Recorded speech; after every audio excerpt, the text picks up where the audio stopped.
We'll continue from where we stopped, the same chapter, that is Infinite Glory of the Vedas and Their True Purpose, that is chapter 26. I will again recap what is this chapter all about. This chapter describes Shree Narasimha Saraswati explaining to the two vain, glorious Pandits about the sanctity of Vedic lore and that Vedas are not meant for vada and polemics. Vedas are verily the mother. They are to be treated with reverence and veneration. They are meant to illumine our intellect and to help us discover our true self, and are not intended for battering them for self-aggrandisement. They are not for jeevanopadhi but for Jeevana-Paramavadhi. They are meant for Bhakti and Mukti and not for Bhukti. They are meant for nurturing and enriching the spirit but not filling and pampering one's being.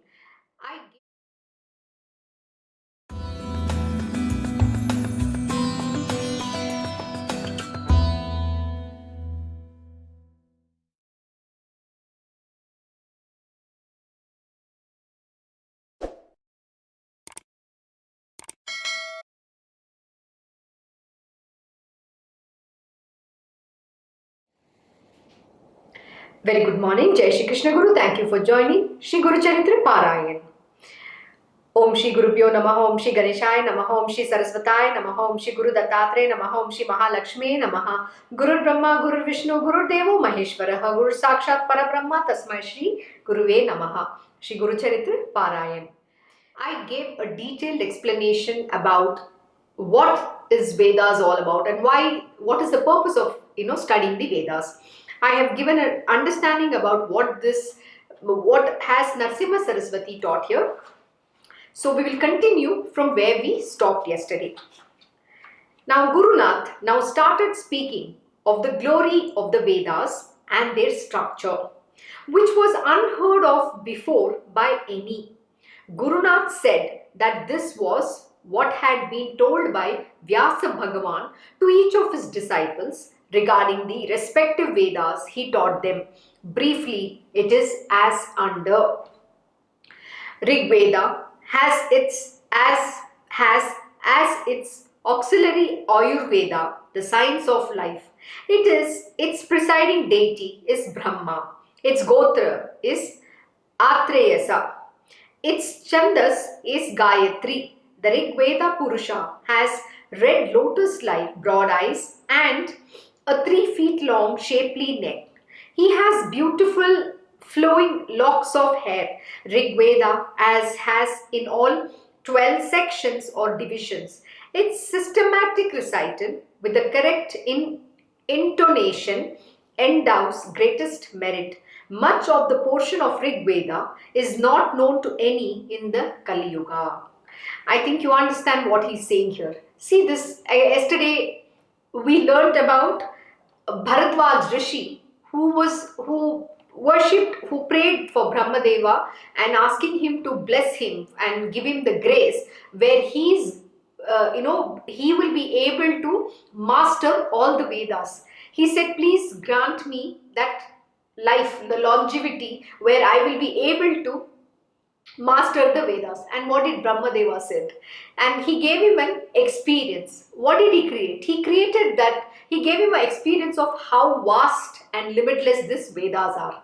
And then he said, even the gods or anybody on this planet Earth or this universe, besides Lord Shri Krishna, can never ever master that Veda. And please remember, he said, whatever the Veda has been taught, or Vyasa Bhagavan has been given that authority to write or narrate, it is only a very tiny portion of it. That is what yesterday we understood in detail, where nobody can master the Vedas. That too, which is just a small minuscule particle. That is all that is being given to us, and that itself we cannot. So what about some two Pandits who think that they have by hearted the Vedas and they want to have a debate? So the whole understanding, the moral of what is being taught here is also to teach you and teach us that this knowledge cannot be understood by everybody in its entirety. It is like an Athanga Sagar, which is limitless ocean. All you can learn is just a particle of it. I gave an example of Adi Shankaracharya, how he taught his disciple that this body can hold only a drop of that knowledge, nothing more than that. Because this knowledge is, limitless. You cannot measure its vastness or the breadth and the depth of how deep it is. You cannot, because that is who Lord Shri Krishna is. But here they are giving an explanation of what each of these Vedas represent. So Yajurveda has as its auxiliary the Dhanurveda, the science of archery and weapons. Its presiding deity is Rudra, its Gotra is Bharadwaj. Its Chandas is Trishtut. The Yajurveda Purusha has bright lotus-like eyes with an effulgent body and majestic stature. Yajurveda has 86 Vedas, sections or divisions. It is humanly impossible to explain each section of this Veda. Each section has many subsections, chapters and branches which are dealt with in great detail but are not easily comprehensible. They have profound meanings and implications. They deal with sacrifices, acharya vidhis, the detailed instructions governing the performance of sacrifices, the mantras for the purpose and the strict discipline to be observed by the Brahmin, especially by the priest officiating at such sacrifices. The Veda broadly consists of mantras, brahmanas, samhitas and aranyakas. See, again, what is being mentioned here? Nobody can master. It has got some 86 sections and divisions, and not even one section can be mastered here. So what are we trying to say? You think all these scholars and learned Pandits know anything about the Vedas? Absolutely not. And what did Narasimha Saraswati say? The Vyasa Bhagavan has to manifest, he had to incarnate so that he can come and write these Vedas. And who's Vyasdeva? He's in essence of Lord Shri Krishna himself. Like I keep saying to you, only God can tell you who God is. Nobody else can tell you. And similarly, this Vedas, we say Vedanga, it is emanated from the being of Lord Shri Krishna. Every portion of his body are these Vedas. That is why we say Vedanga. So who can explain adequately what this Vedas mean? And that too, what did he say? Only a very tiny portion of that, just like a particle. That is all he's coming in, giving to us so that we follow that path of righteousness and live within the parameters of that, the parameters of that four walls. Because we should never cross out of that boundary. The boundary is what we have to live within, because that is what is a guideline for how do we live in a righteous manner in our material worldly existence. That is what is being taught.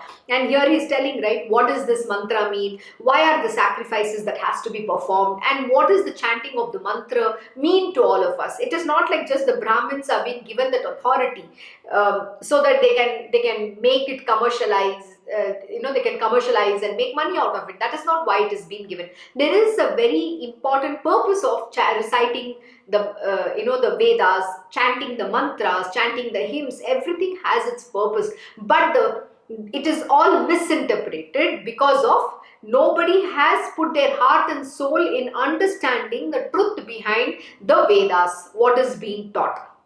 That is the reason why today, if you look at today's day and age, in 21st century, in the Kali Yuga, people don't even make the effort of reciting or chanting the mantras. They will go to the YouTube, or they will have a playlist which is already recorded, and they will come to the puja and play that list. I am like, oh my God, what have gotten into people? You can still play the list, use a playlist to recite the mantra, but can you not say along with it? No, that's not. Today nobody does that. We are all taking a shortcut method. So do you think that this Vedas is ever going to be with us? And what has been mentioned? And especially in Kali Yuga, nobody can understand this. This is what is being mentioned here. The portion of Rig Veda is not known to any in the Kali Yuga. Why? Because we are all given into tamasic nature. We are given into lust and greed. Nobody wants knowledge. Everybody wants to just, get one things on a platter. Nobody is putting that effort to understanding the real meaning behind, all these Vedas and Shastras. We are not even interested. Now, if you go to any temple, the Pandits is just, chant some mantras, they do some puja. But what is that they are focused on? How much dakshina they are going to get. What is the offering that you will give them so that they can, fill their belly? This is exactly what the Panditjis are doing today. Nobody is serious. There is no Shraddha. Shraddha is that faith is not there. They are doing it as a monotonous job. There is no sincerity. There is no bhakti there. But the most important aspect in serving the Lord is to have that bhakti. We don't care a damn about this knowledge. They do it just like a mundane job, like how every other person goes to a work. For them, going to the temple is their job. They are priests. Like he said, no brahmanas. We are not talking about, in this case, the brahmanas means the knowers of the Brahma, the knowers of the truth. But here the priests and panditjis, though they say Brahmin or Brahmanas, they are not the knowers of the Brahman. They are only a priest whose job is to, do puja, part, all that they have been given. That is their prescribed duty. It is part of their karma. That is what they perform. But what use is it? Is there a bhakti in them? Absolutely not. They do everything in a very mechanical manner. But why is there no bhakti? So you think just because somebody is serving Lord Balaji in Tirupati, is he going to attain the divine Lord? Of course not. He is only interested in making money over there. He is only interested in, trying to say, oh, how great he is because he is serving, he is the head priest of, Lord Balaji. It doesn't matter. It's all money that talks in Kali Yuga. But knowledge, zero. So let us come back. This Veda has 8 Upangas, which is Pratipada, Anupada, Chandas, Bhasha, Dharma, Mimamsa, Nyaya and Tarka. It has also 6 Angas, that is limbs, namely Siksha, Kalpaka, Vyakarana, Nirukta, Chandas and Jyotishta. Samaveda has as its Upaveda, that is Gandharva Vidya Veda. Its presiding deity is Vishnu. Its Chandas is Jagati. Its Gotra is Kashyapasa. Samaveda has 1,000 sakhas, that is sections. The Samaveda Purusha dons on his neck a beautiful flower garland and wears a white waist cloth. He has all the virtues like Sama, that is Sama and Dhamma, that is total mastery over senses and mind. He has radiant eyes, a most fair complexion, golden splendid body and is 9 feet tall in height. Oh my God, how beautiful. They're describing how this presiding deity, that is Lord Vishnu, is the presiding deity of Samaveda. And how does this, how does he appear? And in everything, it's very weird. Why they say everybody has to be fair. They give, he has a fair complexion, golden splendid body and is 9 feet tall. We always have this very tall, beautiful looking. Why do we have to describe God like that? So it's a very weird manner. But have you even experienced him like that? But if you take Lord Shri Krishna, we always describe him saying that he's a blue-hued. But it's not actually blue. He's not blue. He is that, the mix of white and black, the grey complexion he is. But he's very beautiful, very, charming. You can't even describe him. That's why when Adi Shankaracharya describes Lord Shri Krishna, he says how every aspect of Lord Shri Krishna is so madhur, sweet, that is what is Madhurashtakam, in which he says how beautiful is his eyes, how beautiful is his just a walk, how beautiful is his lips, it's a pink color lips, every aspect, Gopir Madhura. Gopis are so sweet, they are Madhura. His Leelas is Madhura. All the Leelas is playing is Madhur, is sweet. So every aspect of the Lord is so beautiful That is how gods are. And but it's very funny, they always call fair complexion. Why should a god always be fair complexion? Why? I don't know why they always give this discrimination, why can't he be a black color god? It's very funny, I don't know. So but anyway, that's how they've described him. But yes, he's very beautiful. He's amazing. That is why Adi Shankaracharya, when he has explained in Madhurashtakam that every aspect, every portion of the divine is so sweet and beautiful. And what does this mean? The Vedangas, these are the Angas, the portion of the entire being of Lord Shri Krishna, the parts of his body is being described, and every part has a profound meaning. And that is what the truth is. That is what Vedas describe. And do we ever understand this? No. But who can explain this? Only Lord Shri Krishna himself. That is why he manifests to give an understanding, just a very tiny particle about it. The portion of this Vedas. Not everything. And that too, people cannot even grasp that much. They cannot even absorb, imbibe, learn. Why? Because there is no single pointed devotion in making that their life goal to learn that. Today we don't have that kind of sincerity from anybody. But the divine Lord Almighty keeps manifesting to find at least one or two who will learn something like that. So Atharva Veda is full of mantra shastra. Its Upaveda is Astra Vidya or Veda. Its presiding deity is Indra. Its Gotra is Vaijanasya. Its Chandas is Trishtupt. The Atharva Veda Purusha is of fierce form and of dark complexion. Finally, dark complexion. He is not as austere as the other three Veda Purushas. See, the moment we say dark, black, we always look at it from a negative connotation. We think, oh, that's negative. Dark means it's bad. White means it's pure. But Lord Shri Krishna is so beautiful. He's a mix of both. His is the grey complexion. The dark and white is both within him. That is why he is who he is. He's the complete, he's the Uttama Purusha, the perfect being, the perfect man. That is why we say there's only one man on this planet, in this entire universe, and that is Lord Shri Krishna. And everybody else are female. Even today, if you take any man, yeah, they have a physique of a male physique, but they are not male as you look at it. They are female.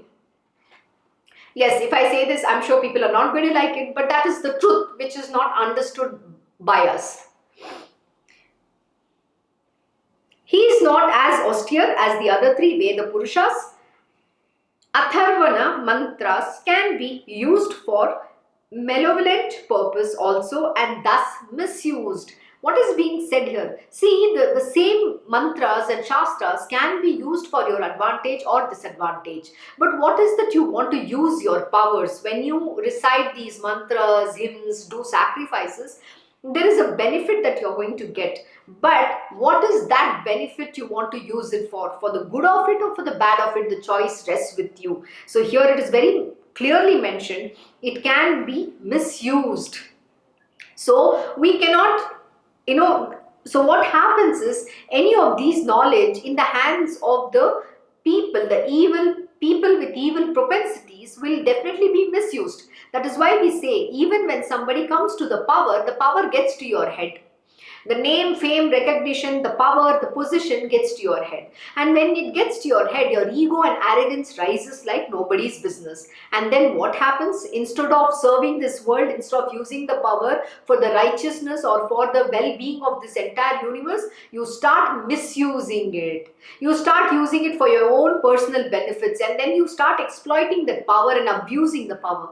Then what happens? Then your downfall is sure. That is why Lord Shri Krishna says, where there is adharma, he manifests to establish dharma and destroy the people with evil propensities and those who trouble my devotees and disciples. Please remember, the devotees and the disciples of the Divine Lord Almighty are always under his protection. So you cannot do anything against them. So the Veda has chiefly 9 Vedas and 5 Kalpas. Sri Narasimha Saraswati told the Pandits that the Vedas are most profound. They are the sole protection for mankind both in the world here and the world hereafter. They are to be worshipped as mother. Humility is the true mark of scholarship. What is the true mark of scholarship? Humility. Please remember, when one of the most important thing you need to realize and understand, that is, when you have knowledge, your ego and arrogance will rise. You'll have way too much pride, thinking that, oh, I've achieved such great things in my life. I've studied so much. I got educated in foreign universities. I have a Nobel Prize that I've won. I'm somebody great. I'm a scientist. I am this. I am that. But please remember, all that is going to lead you to your downfall if you show your ego of knowledge. If your arrogance rises, then your fall is imminent. But what is the most important mark of having a knowledge? Knowledge is there to serve a purpose. It is to be used for doing good in this world. So the true mark of somebody with great knowledge comes with humility. So you always have to have humility and humbleness. One of the things which my Krishna Guruji will always teach us is, see, knowledge is only there so that you understand the truth. Your ignorance needs to be unveiled. You have to remove the veil of ignorance, and the truth shines. So that is done only through knowledge, but that knowledge is used only for that purpose, not beyond that. Then you have to chuck that knowledge also. And what is that you need to have? Humility and humbleness. When you have knowledge, then see, you need to always be very careful and vigilant. Your mind will become egoistic and arrogant, thinking no end of itself. So never let that happen. Always remember, the knowledge comes from only the divine source. We are nobody. Again, this body is only a vehicle which is used to serve certain purpose in this world. And you have been given certain knowledge. Why? Because you have to do good in this world. You have to serve this entire universe for a selfless purpose. There is a purpose of the divine Lord for which you have been given that knowledge. And that knowledge has to be used only for that purpose, but not for any other selfish benefits of yours. So that is why Sai Baba will always keep saying, wealth is to establish dharma. Why have been given wealth? So that you can take care of this universe. You can do good in this universe. But that doesn't happen. Man uses his minds and go astray and becomes a greedy and selfish person and uses all the wealth only for his own greed. I, me, myself is what happens. So my Krishna Guruji will always say, if you ask him something, do you know this? The first answer he will give is, I don't know. I know nothing. I am a very ignorant being. On the contrary, he is the master of all knowledge. He is the master of all arts. There is nothing that in this universe he doesn't know. Yet he will say, I don't know. That is called being humble. That is called showing humility. That is what he teaches us. So he'll always teach us, saying that never show that ego of knowledge, saying that you know. Always keep quiet, shut your mouth and learn. The moment you say, I know, then you're never going to get that knowledge. So always be humble. And even when you have to learn, be humble. Respect the other person who has that knowledge and learn from him. Be humble and ask questions.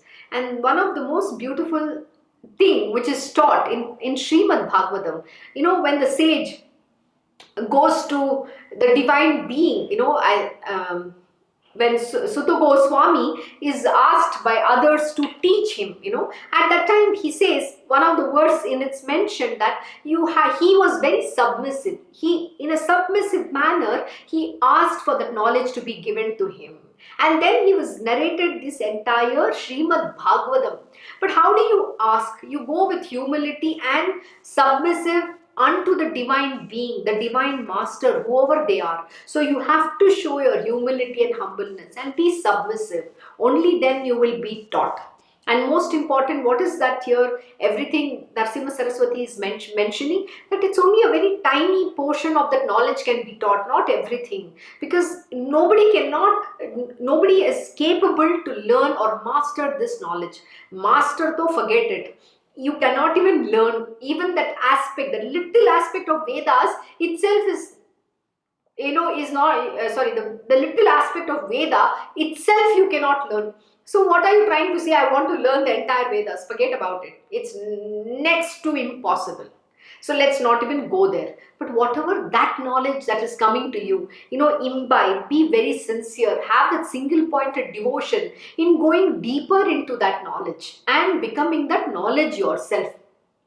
Once my Krishna Guruji was saying, when you start living everything that is coming to the knowledge is which I'm giving you, from Bhagavad Gita, whatever that knowledge, when you live those lessons, whatever is taught in Bhagavad Gita, then you become the knowledge yourself, which means you then become Lord Krishna yourself, because you live the way of life. See, Bhagavad Gita or any scripture is not mere words, that is God itself. That is why we say mother. Vedas is the mother. It's the knowledge. So Bhagavad Gita is none other than Sri Krishna himself, because it is an aspect of him in that entire knowledge describing who he is and what it is to live his way of life. Same thing goes in Uddhav Gita, same thing in Srimad Bhagavatam. How do you be devoted to the divine? What is the knowledge all about, and why do you need knowledge? Everything is so beautifully explained, and when you live those lessons, you become that divine being. That is why we say the way of the Lord. That is what you have to aspire, aim, and live in your life. So, they are to be worshipped as mother. Humility is the true mark of scholarship.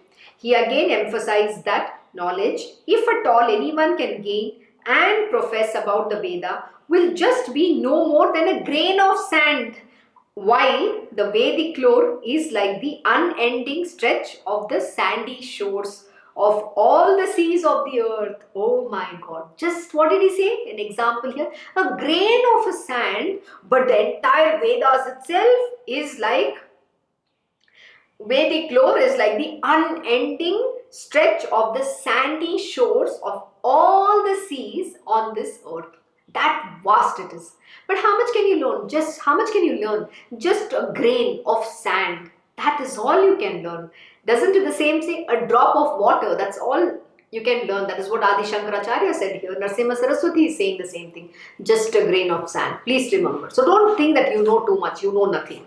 And if you keep saying you know, then you are the biggest idiot on this planet Earth. The Pandits, in their pride, could not grasp the wise counsel of Shree Narasimha Saraswati and still kept up their air of arrogance. So what happens? Arrogance and pride is going to be your cause of your downfall. So let us see what happens. So here we thus ends the 26th chapter of Sri Guru Charitra, giving a brief account of the 4 Vedas and their infinite glory. Glory to the All-Merciful, the Omnipresent and the Ever-Responsive Gurunath. So let us continue with a new chapter since we have 30 minutes more. Chapter 27. Humbling the Pride of the Pandits. This chapter describes how the 2 vainglorious Pandits were humbled and had brought upon themselves a curse which turned them into Brahma Rakshasas. What happens for this pride and arrogance? You are going to be destroyed and you are going to be the cause of your own destructions, nobody else. Siddhamuni tells Namdarak how Sri Narasimha Saraswati lovingly counseled the Pandits to desist from discussion and arguing, that is doing vada, that is debate about the sacred truths of the Vedas in public, for gaining personal aggrandizement. And especially a sannyasi like Gurunath himself was not the kind of person who would enter into debate with any or anyone on the sacred lore. Who is he calling? Dattatreya. Lord Dattatreya himself they are challenging. And who's Lord Dattatreya? Lord Shri Krishna himself, the master of all the knowledge, and they are challenging him. What kind of people do exist? See, this is an example, though this is a leela, this is an anecdote, this is a story which has happened in real time. What is that, the moral that we are learning from this? We should never have the arrogance of knowledge, the pride within us saying, I am this, I am so and so. Never have all about that. Yes, God has given you that position, you have worked hard, you have been destined, you have been blessed.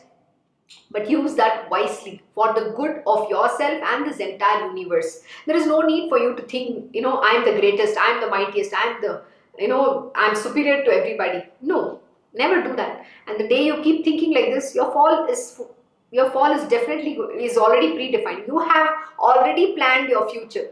You have already laid down what is going to happen to you. And this is the truth which the human beings don't understand. And here Narasimha Saraswati is very beautifully explaining. What did he say? Lovingly telling the Brahmins not to do, which is going to get them into their own ruins. Isn't the Guru all-knowing? But when the Guru says don't do, please listen to him.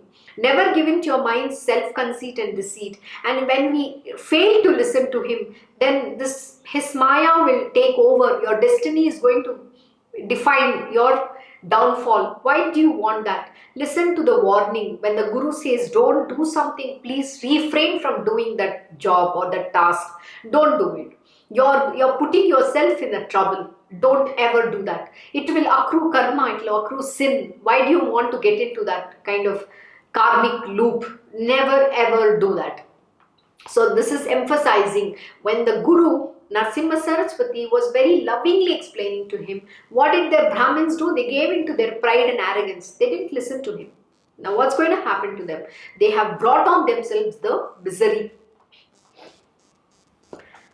And especially a sannyasi like Guru Nath himself was not the kind of person who would enter into debate with any on the sacred lore. Their duty was to contemplate on the Vedic and Upanishadic truths in seclusion and solitude. He warned and told them that if they still persisted in their challenge and insisted on debate, it was tantamount to courting their own ruin, like the patang glowworms hovering around the lamp and playing with fire to meet their self-destruction. What is going to happen? Self-destruction. As the Pandits were still unheeding, Shree Narasimha Saraswati decided to humble their pride and punish them. Now the Guru is, that's it. See, he has already warned, he said them very nicely, yet the Pandits will not listen. Then what is the Guru going to do? Now he is going to take charge and now he is going to humble their pride. Please remember, the Gurus can literally crush your pride. Huh? Don't ever take him for granted. Don't go against his words. So what is the Guru going to do? He decided to teach them, humble their pride and punish them. Till you are not going to be punished, you are never going to, they say Sudrav. Sudrav means you are never going to change, you are never going to transform. And then what are you going to be? As the dog's tail, which you'll never want to change. So here, Narasimha Saraswati has decided to teach them a lesson. Siddha Yogi then begins to narrate how Guru Nath teaches the Pandits a lesson. Shree Narasimha Saraswati beckoned to one of the disciples, asked him to go out into the street and call the man who was just passing by. The man was brought in. The man bowed to Guru Nath in all humility, showing great respect and veneration. He was, however, feeling perplexed as he belonged to a low caste and was at a loss to understand why he was called into the august presence of Guru Nath. Why would a Guru Nath call a low caste person and why would he call him under his presence? So this man was perplexed. Shree Narasimha Saraswati asked him what caste he belonged to. The man told him he was a Matanga, that is Harijan, a lower caste. Shree Narasimha Saraswati glanced at him with his look of grace and pouring out his nectarine love. Can you just imagine, just a glance of the Divine Master will transform you. That is the power of being in the presence of a Guru. Again, you need to understand the nature here of a Guru. How does a Guru teach? In all of this, are you recognizing the nature of this great Master? First, he actually explains to you why doing something, that particular action is wrong, and then tells you what is that action mean, he gives you a knowledge and understanding about that subject, and tries to stop you from getting into that destruction, that calamity from befalling on you. So isn't that Narasimha Saraswati is doing all that? Yes, he did it. But does your mind and arrogance allow you to listen to the Guru? No. And this is the pitfall you need to understand, which exists for everybody on the path of spirituality. So never go against the words of your Guru. Please listen to him. When he says don't do something, please listen to him. When he says do something, go act immediately. Whether you delay or you don't do, both you're performing. Still, one is doing and one is not doing. And when you do, you have to do it in time. And when you don't do, and when you delay doing something, you're actually incurring karma in both aspects. So doing, the moment your guru says you have to obey his command, and that is the highest command you should take it to be, and do it right then. Do not procrastinate, do not delay. And you don't know what can happen. The repercussions of not listening to him and not doing, then it's going to be very painful. And I personally experienced this. And then then the destiny will take over, then the Maya will come into existence, and then nothing can be stopped, that event from happening, that calamity from happening. So why give in to the vain conceit or self-deceit of your mind? Give up your ego and arrogance, that pride. Listen to your Gurudev. He cares about you. He always cares about everybody's well-being. Please remember, he knows your past, present and your future too. He knows what is going to befall you. Why do you doubt him? Why do you judge him? Do not do this. And then when he says don't do it, please don't go and commit that action which he has forbidden you from doing. And then if you go do that, then what happens? You are actually bringing a huge calamity on your head.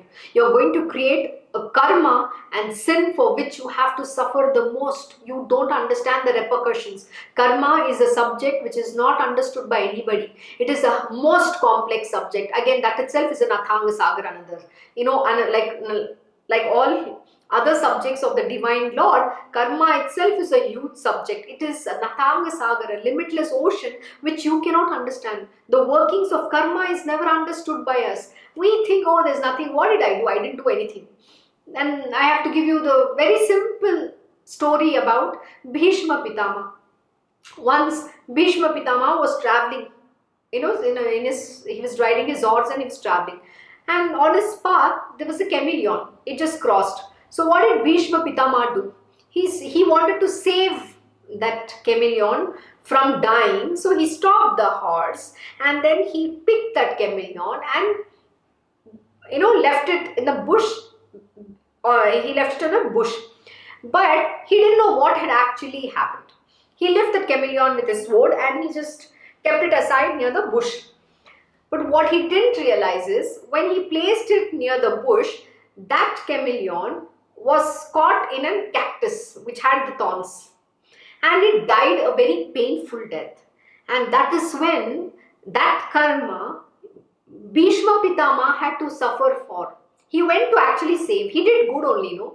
But what happened? He had to suffer this miserable death in the Mahabharata war, where he had to be lying on his deathbed on the arrows. How painful it is, imagine. And that is when Bhishma Pitama was asking Lord Shri Krishna, why am I have to suffer this kind of a death? What did I do? I know all my previous births. I haven't done anything wrong. And then Lord Shri Krishna explains to Bhishma Pitama on his deathbed. He's lying on the bed of arrows on his deathbed. And that time Lord Shri Krishna narrates this incident, what had happened. Imagine a small action, a good action. Actually his intention was right, no? He didn't have any bad intention. He actually wanted to save that chameleon. But what had happened? The chameleon did die in a very painful death. So what was Lord Shri Krishna saying? See, the Lord Shri Krishna was saying that I had already programmed the death of that chameleon which had to die under your horse, the feet of the horse when he was driving the carriage. But what happened? You interrupted that. But the chameleon had to anyway die. It died, but in a most miserable manner. So aren't you responsible for its brutal death? So which means now you have committed a karma. Now you have to pay for it. So karma is always a repayment. So don't think karma is something very small. So every action that you perform is a repayment. There is a karma that accrues with it. So be very careful. That is why my Guruji teaches in Bhagavad Gita and all scriptures, we are taught how to perform nishkama karma, which means selfless action. We are not attached to that action. Whatever comes our way naturally, we just have to do and do Krishna Arpan. So no karma accrues to us. So when you perform nishkama karma, then there is no karma accruing to you. Then you only will be just doing the purpose of this human body, this human birth, and when you are devoted to the divine, you will attain Him. That is what you have to do. So don't get into any karma, don't get into any wrong actions. So when your Gurudev says do something, please act on it immediately. Do not procrastinate. Remember, in the material world, this is the biggest pitfall that you will encounter or come across when you are evolving on the path of spirituality, because we believe we are so programmed and tuned to live the way we want to. We don't understand what it means to obey a guru. Well, it's me or any other disciples, everybody goes through this. When the guru says, we don't want to actually listen to him. Our mind comes and says, who is he to tell me that I have to do it now? I will do it whenever I feel like it. And second thing, when he says do something, or when he says don't do something, your mind will actually want to do exactly what he's telling you not to do. So it always wants to disobey the master. So please be very careful. These are the pitfalls on the path of spirituality. So everybody has to learn the hard way. Why? Because our mind comes into existence and we are given into our egoistic behavior, arrogant behavior, and the kind of pride that we think we have, the pride of knowledge. Oh, I know so much. You're very pride and haughty. There's nothing. You're zero in your life. You need to understand. The only knowledge, the one who has knowledge is the Divine Almighty. It's only your Guru who has that knowledge. He's the master of all knowledge. Please remember, he is Satchidanand, truth, knowledge and bliss. So don't go against him.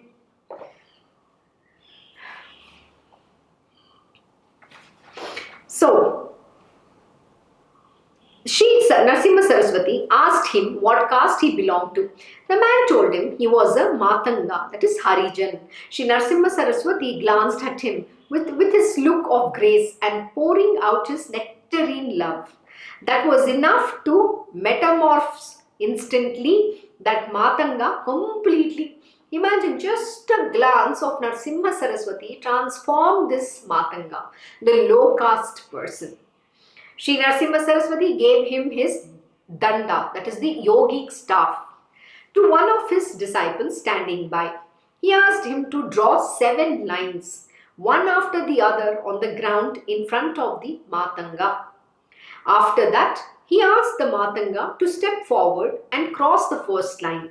When the Matanga did so, Gurunath asked him to what caste he belonged. The man replied he belonged to the Kritavamsa, the hunter caste, and his name was Vanrakha. He then asked him to cross the line after line. After the second line was crossed, he asked him again the same question as before. The man replied he was then Gangaputra, that is belonging to the fishermen's community. After the next line, he said he belonged to the Shudra caste. After the 5th line, he said he belonged to the Vaishya caste, that is to the merchant community. After the 6th line, he said he belonged to the Kshatriya caste, that is to the warrior community. And after crossing the 7th line, he said he belonged to the Brahmin caste and devoted to Vedic Adhyayan. Can you imagine this? How beautiful it is. Just in no time, that man became a Brahmin caste. How is this possible? This is a very profound truth. The Divine Master can transform anybody. You don't understand. The power that they hold, they are the knowledge incarnate. They are the Lord Almighty. He is Lord Shri Krishna himself. And you remember a similar story happened with Jnaneshwar. When the whole village, just coming back to that story of Jnaneshwar Maharaj, when the whole village was taunting, the priests and the Brahmins were taunting Jnaneshwar and all his, his sister and brother, Muktabai and Nivruttinath, they were all taunted. What did they taunt them about? This is because their parents had taken sannyas ashrama, and when they came back, the village, everyone taunted, oh, you are somebody's children whose father did not follow that sannyas ashrama dharma, and then you are going to recite Vedas. That is what they taunted about. And Jnaneshwar's parents had committed suicide and they died. They just jumped into the river and they died. They gave up their life because they could not take the taunt of the Brahmins and the priests. But unfortunately, their children were taunted like nobody's business. These learned Pandits used to taunt them endlessly. How can you, learn Vedas? How can you recite Vedas? So Jnaneshwar once got very angry, and at that time he said, you think what, just reciting Vedas is a big deal? Even a buffalo can recite. So there was a buffalo which was passing by, and then Jnaneshwar Maharaj says, he just calls the buffalo and says for it to chant the Veda from one of the Vedas. And the buffalo recites the Vedas, and everybody would get shocked. Everybody gets shocked in that village. This is the power which the divine Lord Almighty holds. Why? Because he is that knowledge himself. He is the divinity himself. You think any other learned Pandit or Brahmin would be able to make a buffalo recite a Veda? No, it's not possible. But what does that tell you? This teaches us, look, the great divine beings don't need any proof that they are some learned being, that they have to demonstrate certain power, position, nothing like that. They can be born as anybody. Though there is a purpose of their manifestation. They are only here to impart that knowledge. So here also Narasimha Saraswati does the same miracle, makes a Shudra class person from he was from the Harichan, a Matanga, to a one who is a Brahmin caste. That is what he transformed him to. And now he's going to make him have a debate with these two Brahmins. So let us see what happens. Sri Narasimha Saraswati then gave sacred ash after charging it with mantra to be besmeared all over the body of the Matanga, now turned into Brahmin. He then told the Pandits that they can do the vada with a stranger and seek the Vijaya Patra from him if they can win over him in the contest. Their pride was humbled, witnessing the instantaneous transformation of the low caste Matanga into a Brahmin of high Vedic learning. Can you imagine this? There's a low caste Brahmana who became a high Vedic learning Brahmin. How is this possible? You think this is possible by any of these ordinary priests and Pandits and scholars who demonstrate the power of that knowledge or want to display that the ego that they have? They are such a learned beings. Why would you want to do that? So you need to ask this question yourself. So by the mere look of the grace from Gurunath, and that to what? By the mere look of grace from the Gurunath, just his glance, how powerful it is. Another nature of a Guru. His glance is good enough to transform you. His one look, you need to understand, can transform you. He will remove all that covering of yours. That is the power a Guru holds. Just coming into his presence, sitting in front of him, learning from him when he gives you those jnana. We say knowledge. Jnana is knowledge. When he's teaching you, whether it is in the material world or the spiritual world, the Guru is only teaching you, imparting that knowledge. And when he is looking at you, he's removing your ignorance. The ways of how a Guru removes that ignorance and gives you knowledge and transform you is vivid. You cannot even imagine his ways. His ways are never understood by us. To some, just a touch will do. To another, just his glance will do. To somebody else, he will he'll beat the pulp to destroy their ego. And to some others, like Sai Baba, would give galis, means he will insult you or he'll call you names. But that is the blessing of the Guru. So the Guru's way of giving that knowledge, removing your ignorance and blessing you can never be understood by this human minds, the petty mind of our human being. It can never be understood. It is beyond a human being's ken and understanding, and this is something you need to know. So how the master works is very weird. That is called his Charitra. That is his nature. How do you recognize the divine master? They are very unique, They are very, very unique. The way they do, the kind of things they do is just beyond what you can ever imagine. You can't fathom it. There's no words to adequately describe their leelas also. So it's very difficult. Many a time I struggle to explain or express myself because no words can describe what that experience is. It's very difficult to put into words. But still I try and make my best effort possible to adequately explain in the words as much as I can. But what is it? Like again I say, you have to experience the truth yourself. Only when you experience, then you will understand what I am speaking or what someone is trying to explain. Even in Guru Charitra or any scripture, they have, that is why the stories, the leelas are, they perform leelas, or the stories are told to us so that our simple mind understands this.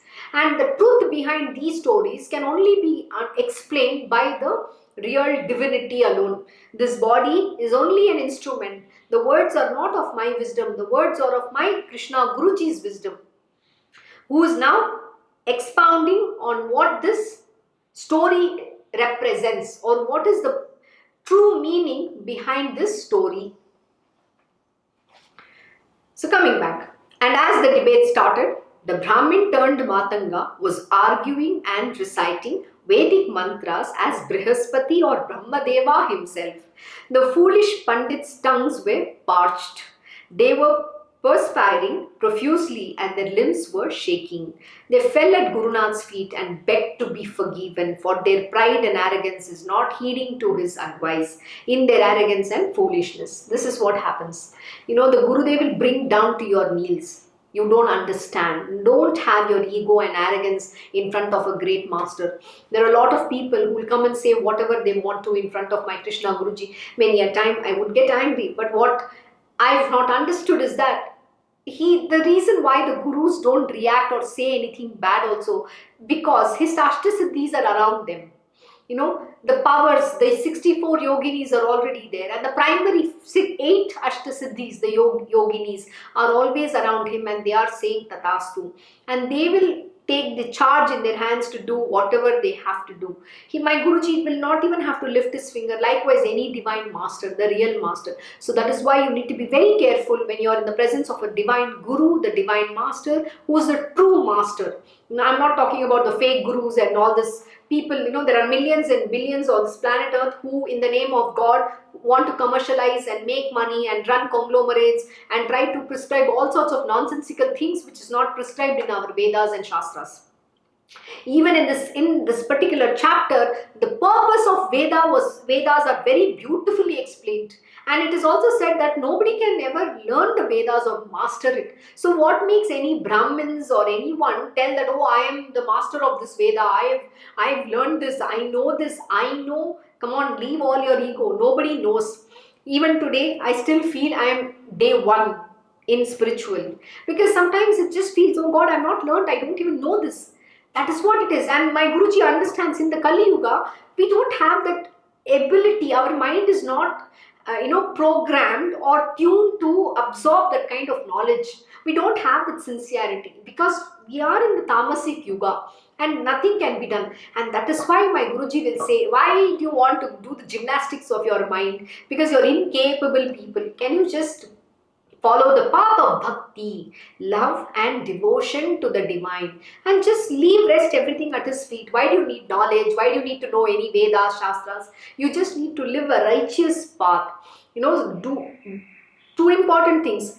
You need to understand the purpose of your human birth, which is to attain the spiritual wheel. And number 2, to do your swadharma. And the swadharma will be unraveled to you at its own time by your Gurudev. So this is all is your purpose. And dharma itself is a very different ball game altogether. When we say the divine Lord manifests to establish dharma, that dharma, what he establishes, is never understood by us. That all you need to know is he is coming here to establish righteousness. That's all. Beyond that, don't try to decipher anything. Just surrender to the will of the divine and you will evolve in your life. You will be very contented, you will feel truth and you will be your good self. This is all you need to achieve. Beyond that, there is nothing. First, overcome your own self, the lower nature of yourself. That is what you have to conquer. And when you conquer the lower self of yours, will then be able to rise above and realize the higher self, which is the divine being. That is why we say self-realization or God realization. But first, you have to conquer your lower self, the lower nature. That is what you have to conquer. So focus on yourself. There is nobody outside of you. You have to become the best version of yourself, for which you have to put lot of efforts. So you are your best friend and you are your own worst enemy. The God and the divinity rests within this being alone. So rise and empower the divine being and attain God realization. So Shree Narasimha Saraswati said with compassion, I cannot help you much now. What is he saying? He already warned them, no? Did they listen? No. Even after giving so many explanations. We've come to the third chapter. All the three chapters are about the same people only. In 3 chapters is explaining. Even after that, the people didn't listen. And now what is the Guru saying? Now I cannot do anything because you've already committed that action which I had forbidden you from committing. Had warned you, don't do. You have to listen. But you did not listen. Now what happens? See. Shree Narasimha Saraswati said with compassion, I cannot help you much now. By your greedy desire to trade in Vedas, you have drawn the Veda Mata's curse upon yourself. For a period of 12 years, you will be turned into Brahma Rakshasa. But I bless that you will be released from the curse then, as you will happen to hear the recital of Narayana Sukta from a pious Brahmin. And then you will turn into Brahmins again.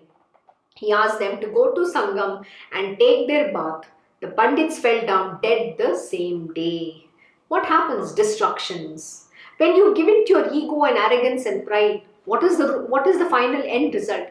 You will have to die. You will have to end life in that miserable manner. And you're going to get, into some lower rooms. You're also going to be born like some creature, some kida makoda, some insect, some worm, we don't know. Why do you want to become like that? Be your good self. And, may grant yourself to be born into a pious womb in the next few lives, whatever the lifetimes or lives you have. Come into a pious womb so that you can evolve on the spiritual path. Only through this human birth can you attain God. So use this body in a very beautiful manner. Don't abuse this body. This body is a temple. It is the holy kshetra.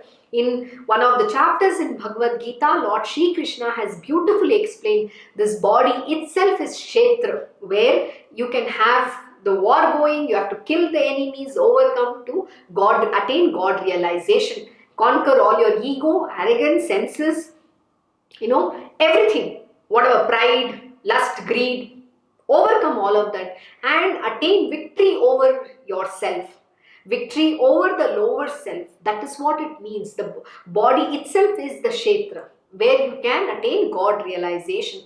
So the war happens, the Devi Mahatmyam is happening within this being. She is killing all the Rakshasas, Chanda, Munda, and then Rakta Bija, you name it, Shumba, Nishumba, everybody she's killing. And then conquering and becoming that glorious mother. That is who you have to become. The Devi is you. The Mahatmyam is you. How you empower yourself rests within you. So listen to the Guru. What does the last story teach us? The last para is teaching us that when you fail to listen to your Guru and go against his words, even he cannot save you. But what can that karma or that sin you have to suffer for? But yes, he will grant you the blessing saying, okay, after that suffering, you will again get that chance to become a Brahmin.